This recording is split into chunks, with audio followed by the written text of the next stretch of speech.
Before we open this debate, let me provide you with an archetype. On April 20th, 1999, at Little Town, Colorado, Eric Harris and Daewon opened fire at their high school. They killed 12 students, injured 23, and killed one teacher. This is a notorious Columbine shooting. This debate is about whether or not handing the means of protection to teachers is an adequate solution for underprotected rural areas. The proposition being responsible will not neglect our children in learning environments to be exposed to possible dangers such as school shootings.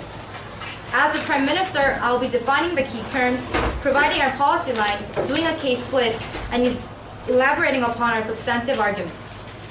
Let us first define a few key terms to narrow the scope of the debate. We define rural areas as all areas other than regions that consist of a central city and surrounding regions whose population is greater than 50,000, or other towns outside of an urbanized region whose population exceeds 2,500. We define concealed weapons as armaments which are kept hidden or under one's control, such as, but not limited to, handguns and taser guns. Now moving on to our policy. First, teachers will need a permit other than the one that they already need to carry concealed weapons in school.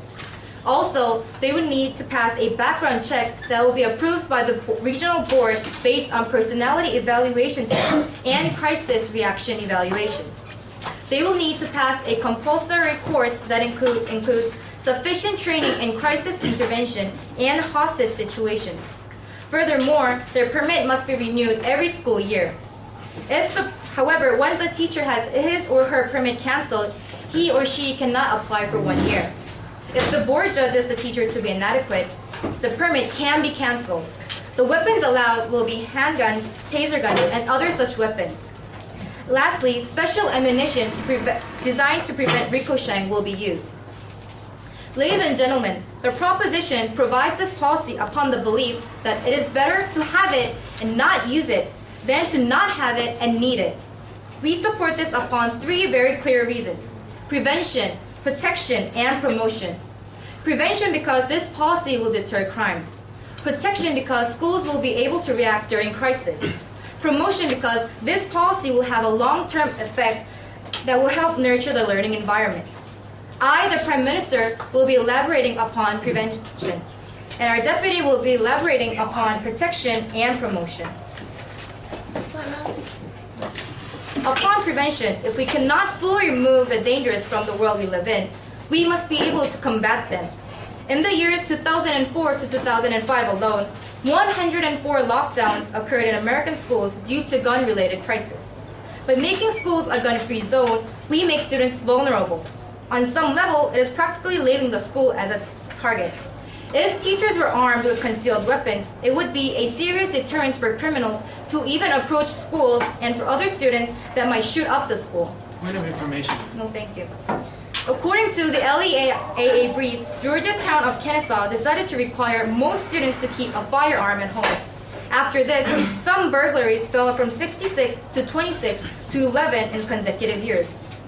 Also, a research discovered that 1/3 of the felons studied have been apprehended, and nearly 4 in 10 were deterred because they thought the victim might have a gun. Furthermore, numerous surveys show that firearms are used for self-defense at least 97,000 times a year. Not only is this policy a proactive measure to protect, it is also a preventive measure to deter such crimes. Yes? Well, you said that they are used about, what was it, 19,000 a year, but how many times are they used successfully?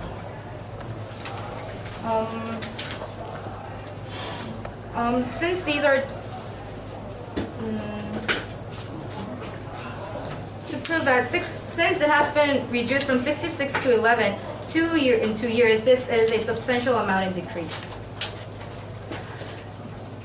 By giving the teacher the right to protect, potential criminals will be deterred from even approaching the schools.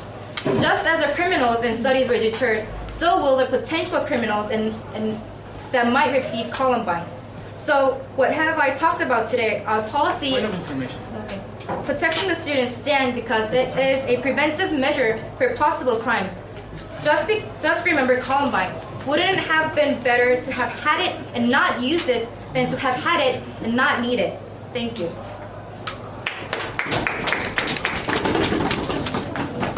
시간이 안 썼어. Whose time? 여유 되네. 지금 딱 5분 했는데. 지금 이제 5분에 쳤는데? 5분에 끝났잖아. 아마 뭔지. 5분에 2번 쳐야 돼. 4분 안 4분 안 썼잖아. 이건 쳤네. Nice and loud, please.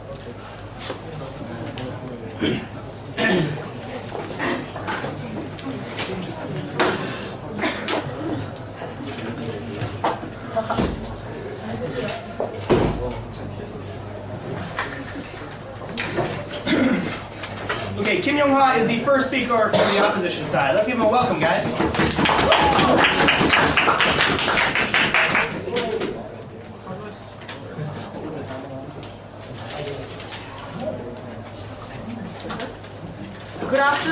Good afternoon, ladies and gentlemen. I'm the first speaker of the opposition side, believing that teachers should not be allowed to carry concealed weapons in rural schools. I, as the first speaker, will first explain why the proposition policy is not needed and dangerous, and then introduce our alternative policy. The second speaker, Daewon, will further explain how our alternative policy is going to be employed in real life, and argue why our policy is much more practical than the proposition policy. The third speaker, Hyun, will summarize the debate for us. First, I would like to rebut one of the ideas that Kyungmin said. She said that by allowing teachers to own gun inside the classroom, it will prevent school shootings from happening. But how do you ensure that teachers are going to use these weapons correctly? What if they are too stressed out in real crime situations to really act out what they have to do? Okay, now I will move on to our team's substantive argument. First, the policy that the proposition side has proposed is not needed considering the status quo. The situation is not as drastic as the proposition side has described. According to the American School Counselor Association, in the past 12 years, only 42 school shootings happened. All of them, only about 10 to 15 incidents happened in rural area. According to an article in Time magazine, school homicides are actually declining since 1993. Most people do not realize this because of excessive media coverage. Also, compared to other death causes such as car accidents, school homicides are far less dangerous for teenage students. Students are actually about 226 times more vulnerable outside of school than inside of school, according to the National Center of Vital Statistics. Of course, there are people who died during school shootings, and we're not understating their value of their lives. Sir. No, sir. However, by looking at statistics, we can clearly see that school shootings in rural area are not as evident as many people believe so. Especially, letting teachers carry weapons in class is just an act of paranoia. I'll just explain why allowing teachers to carry concealed weapons in rural area is unnecessary. On the point, sir. No, sir. Now I will move on to our team's second argument that letting weapons onto school premises is dangerous. Allowing teachers to carry concealed weapon in school only serves to increase the problem. Teachers are trained to teach students not fight during the school homicides. But sir. No, sir. Even formal training will not make them as professional as police officers. Also, On the point, sir. Yes, sir. The teachers go through the same training as the cops do. What do you have to say about that? The cops. I will talk about that later. Also, I will talk about in my later speech. I'm sorry. The training does not. Also, the trainings they receive are centered on teaching people how to shoot correct objects. The training does not concentrate on mind control in stressful situations.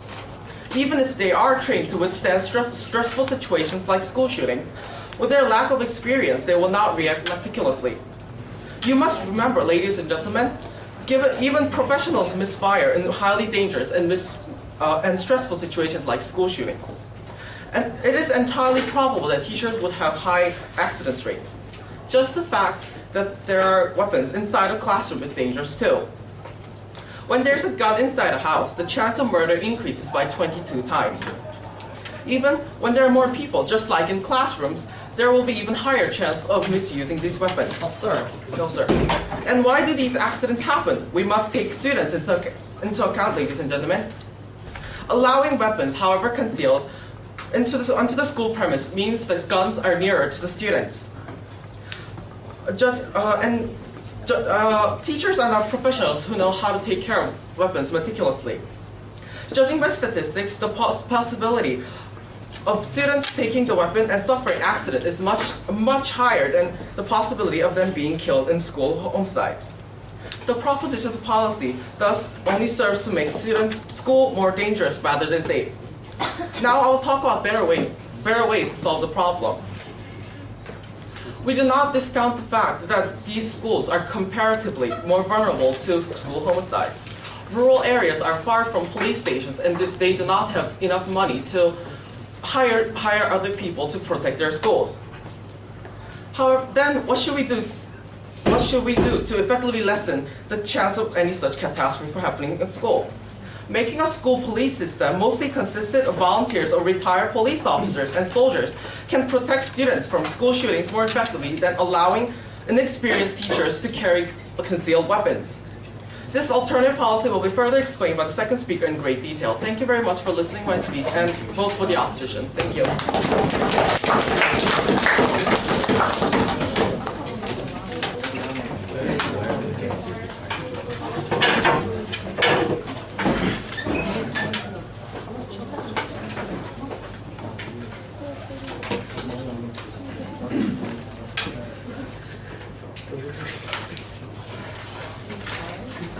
Okay, the next speaker for the proposition side is going to be Cui Young.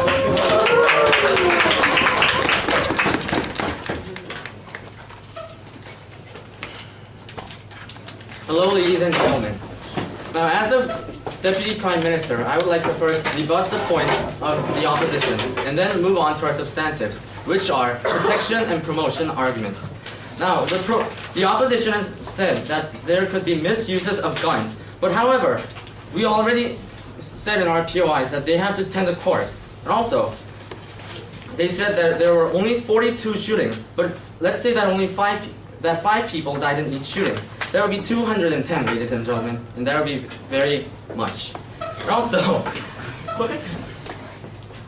you said that they can't really act upon the situations, but in the courses they have to get trained to deal with hostage situations. Also, this is only a temporary measure until the sheriffs come. This is not an ultimate measure. Also, we cannot remove the dangers, so we can't do anything about the concealed weapons. And you said that there could be volunteers, but who's the information, sir? No. That there will be volunteers, but they don't really know anything about the schools. No, thank you. And where will you get all these retired people to work? Will they work? You're not sure about that. And now let's move on to protection, which is our second substantive. It is better to have it and not use it than to not have it and need it. The idea behind this policy is to be prepared for a crisis such as Columbine. And also, this is not a paranoid reaction, but a preparation. We need this policy because schools in rural areas are too far away from law enforcement agencies. For instance, in Harrold, Texas, the school is a 30-minute drive away from the sheriff's office, and only 3 officers patrol the 999 square mile county. And most of the school shootings happen in rural areas. Point of information. No, listen to what I have to say first. And James McGee and Karen DeBernardo, who both work at Shepherd Pratt Health System, did a research on school shootings and found that 1, 16 of the severe shootings happened in rural areas, and 2, none of the shooters were teachers, and 3, 15 teachers were injured or killed. If these teachers were armed, they could have dealt with or even neutralized the whole situation. I have listened, sir. Yes. I mean, you have kept mentioning, you have kept said that you're going to train these teachers. However, don't you think because their main job is teaching and they don't have much time to be trained, these training would not be as effective as you're thinking right now? However, we said that they would go through the same training as cops, and you said that there wouldn't be enough time. But consider that they could spend a little more time, spend some of their free time or other times that they have to use in order to protect their students. Wouldn't that be crucial? And also, if teachers were Point armed, of information. no. We can see some examples when teachers were armed. In Pearl, Mississippi, when an armed criminal came into a school, the vice principal took out his Colt 45 out of his trunk and neutralized the criminal. And also, a school shooter was neutralized by a student with a gun at Appalachian Law School. According to Pratt, the executive of Gun Owners of America, he said that the gun shootings have gone down and ended abruptly in the last 10 years because a law-abiding citizen or potential victim had a gun. And these teachers would go through sufficient training, not only on the control over their weapons, but also crisis interventions and hostage situations. And students would be protected at all times of crisis. And we would not have to consider the situations like Columbine or Virginia Tech. And even if we do, we can minimize or even hopefully neutralize the damages. Now let me move on to our third substantive, which is promotion. Merely initiating this policy will give out a message that the government is taking a stance against such crimes. If prevention was our short-term effect, this is our long-term effect. Pollsters have found out that 85% of Americans found it appropriate for a principal or a teacher to have a gun in order to protect their students. And we can promote an image that the schools are safe and the government is willing to do anything it can to protect its students. And we can foster a better learning environment. And students feeling safe and secure will achieve far more in schools. As what Ruth Edwards said, it is safety for the students and a peace of mind for the parents. Now, what I've said today is that if we can protect our students by having teachers with trained teachers with guns at schools, ready to combat any situation. If you have any respect or pity for those victims of Columbine or other school shootings, please promote this policy. Thank you.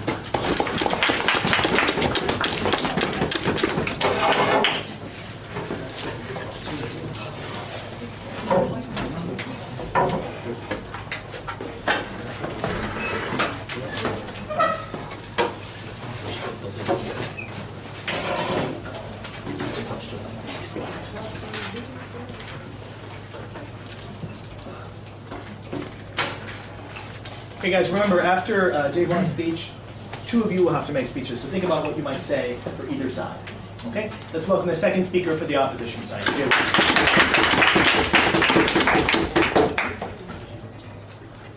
Hello, ladies and gentlemen. Before I start, I would like to inform everyone that I'm the second speaker of the opposition team, and that I am going to tell you about the alternatives that our side has come up with, and show you how these alternatives are way better than the policy that the proposition has right now. Ladies and gentlemen, our alternatives would be, first, recruiting volunteer police force and placing them in each school. By volunteer police force, we mean those who have retired or those who are willing to do these services even while they're doing their duties in the police stations. Second, filling up possible shortage of volunteers by hiring security guards. By security guards, we mean those who work in private security companies, and with the money, with the budget of the government, we are going to hire these security guards if there are going to be shortages of volunteer police force. Third, mandatorizing evacuation drills once every month. Okay, as our first speaker, and now I'll show you how our alternatives are much better than the policy that the proposition team has right now. First, as our first speaker has told you during his 5 minutes, allowing teachers to carry guns is very dangerous. First, there's always a possibility that the unprofessional teachers may use the guns and misfire. There's always a possibility that he used a gun to shoot a student while the incident is taking place. Yes, sir. Can you provide us with the statistics to prove that those possibilities are substantial enough to worry about them?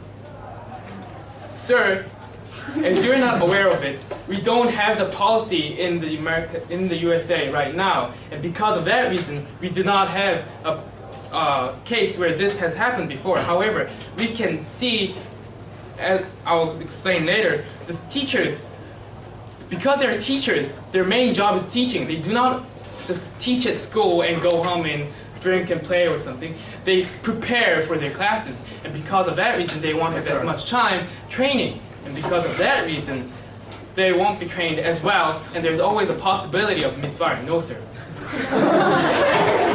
This policy, the proposition is giving you, is contradictory to itself, saying that it is going to protect these students from danger while providing them sources of danger at the same time.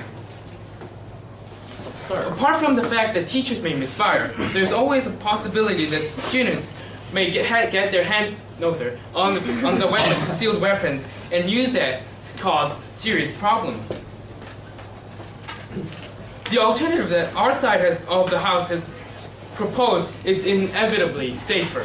We are proposing the position of trained professional forces on school grounds. The weapons that these men are going to use will be on the bodies of themselves, and because of that reason, students or ill-intentioned students won't have the chances of getting their hands on these weapons, and because of that reason, this alternative that we have will be much more safer. Sorry, sir. Also, because the policy is only allowing teachers to carry weapons, it will still leave some schools apt to make more danger. A school may have no armed teachers carrying weapons, because carrying weapons is not a must according to the policies that they have given. And because of that reason, some schools will still be left to dangers. But sir, Yes, sir. isn't that vesting the rights of protection to the teachers and not making mandatory? I believe that the proposition wants to eliminate all crimes or reduce the crimes that happen in schools. To do that, there must be some person with a weapon in the schools if you think that you should allow teachers in rural areas to carry weapons so that they can protect the students or the teacher themselves. And to do that, there must be someone, but if you're only allowing them to carry guns or weapons, it won't be ensuring the protection of students and teachers. Our alternative, on the other hand, ensures the protection of students, ladies and gentlemen. It ensures the protection of students and teachers, and because of that reason, our alternatives are far better. And moreover, our alternatives is much more efficient than the policy brought out by the proposition team. How long do you think will it take to train hundreds of teachers in rural areas? Considering that, again, that their main job is teaching, they won't have that much time, and it will take a long time to train these teachers. You may think that efficiency is not a case that we should be talking about right here and now concerning students' lives and teachers' lives. However, we're here to debate on the best solution to this problem, and because of that reason, efficiency is a great part of this debate, and our alternatives are much more efficient than the one that they have. Okay, ladies and gentlemen, before I end this debate, I want to remember three things. First, that the policy that they're proposing is dangerous. Second, that our alternatives are much more better. And third, that you have decided to vote for us during the speech that I've given. Thank you.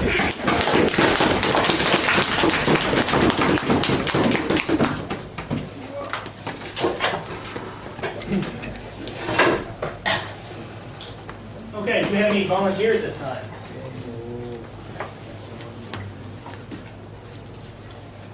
You have any recently, guys? No? Any preference on side? 1, 2? Opposition. Up. Prop. Up. Prop. Off. Sorry guys, I like the enthusiasm.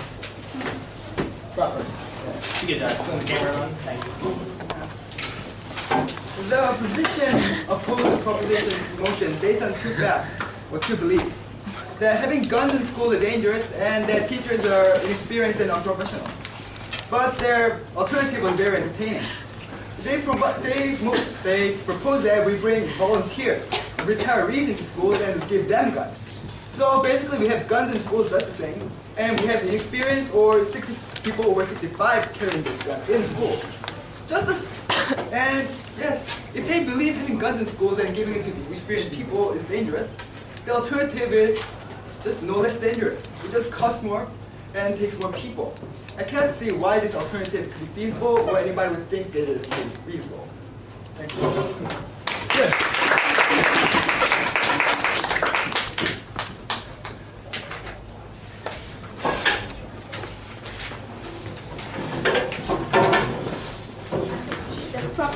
The propositions, themes, and policy will include like giving teachers the same training as police officers.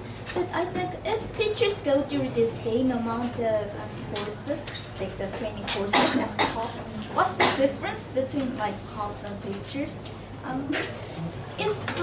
It's just like saying you have to have two jobs, police officer and teacher at the same time for security. Not only do they have no time to do that, but I also think it's the same as saying we should make bank tellers to be police officers at the same time for security. So I think their policy is unnecessary and highly unpractical.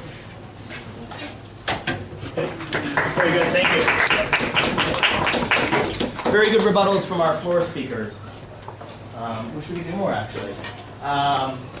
Our final speaker for the opposition side.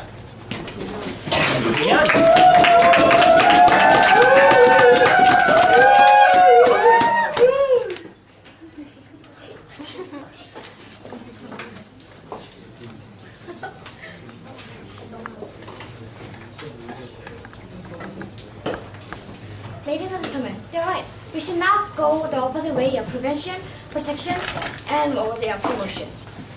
But they have the wrong thinking. Ladies and gentlemen, I am Hyun Yu, third speaker for the opposition team. And as third speaker, I will first summarize our team's 3 points, and our team's 2 points in our alternative policy, and then go on to say why the proposition team's opposition and policy is ridiculous and dangerous. Let's begin. Our first point was that this policy is unnecessary. Ladies and gentlemen, during the last 12 years, there have been only 10 to 15 cases of rural shooting. 12 years, 10 to 15. Is that a feasible possibility? Of course not. And we are telling teachers that they have a right to take a gun to school. Only teachers who are totally paranoid would do that. Such as Jerry Cass, a Oregon teacher who's campaigning for her right to bring guns to school, because she thinks her ex-husband might attack her, when her ex-husband has made it explicitly clear that he will never attack her in any way. And the second point, no thank you sir, our second point was that this is dangerous. We are putting guns in the reach of children, ladies and gentlemen. In the school shooting cases, 2/3 of the cases were students, and those students got the guns from their parents' house. The guns were safely concealed, but they got it. Kids are smarter than they seem, ladies and gentlemen, and they might steal it and cause accidents. Oh, thank you, sir. Our alternative policy, of course, but satisfy all the prevention, promotion, and protection things they talk about. You'll protect the students because you have experienced people who have experience with hostile situations, who have experienced high stress and weapons, and are patrolling the schools especially. We will prevent the accidents because people will know that the students are being protected and they might not want to go up and shoot everybody. And we have promotion because this will be a solution for the long term. I've just summarized our team's main 2 points in our alternative policy. Now move on to our reporters. The first point, there were 2 questions in this debate, whether this prevents the gun accident and whether this is safe or not. Of course, for the prevention, they say that, 996 times was it? The weapons were used for self-protection. But ladies and gentlemen, they left out the success rate. According to the Brady campaign, in the USA, out of only 2% of the time were guns used for self-protection, were they used to shoot the criminals. 98% of the time, the criminals who were more experienced with weapons, who were more experienced with hostile situations, took the guns and shot the owners of the guns, or the owners of the gun misfired and shot their loved ones. Oh, Mel, Yes, sir. wouldn't that have been worse if the victims didn't have any means of protection at all? But as we said, the gun accidents rise by 22 times more when there's a gun in the house. And the fact that there has been no gun accidents in schools is because we have been protecting the schools from guns. We have said the schools are gun-free zones. And now they're proposing that we put guns or weapons in the hands of inexperienced teachers. Ladies and gentlemen, policemen are policemen for a reason. Do you know how much training policemen go through?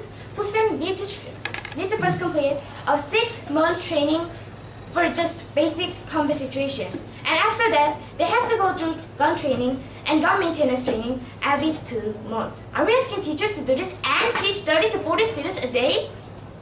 When everyone knows that it takes a village to raise one child. Ladies and gentlemen, they're putting too much responsibility on the teachers. But ma'am, And the second question, that this will make the school safe. Oh my God. In 2000, February 29, a 6-year-old boy, got a handgun from his parents' house and shot another 6-year-old. This is how easy it is for children to steal guns. And as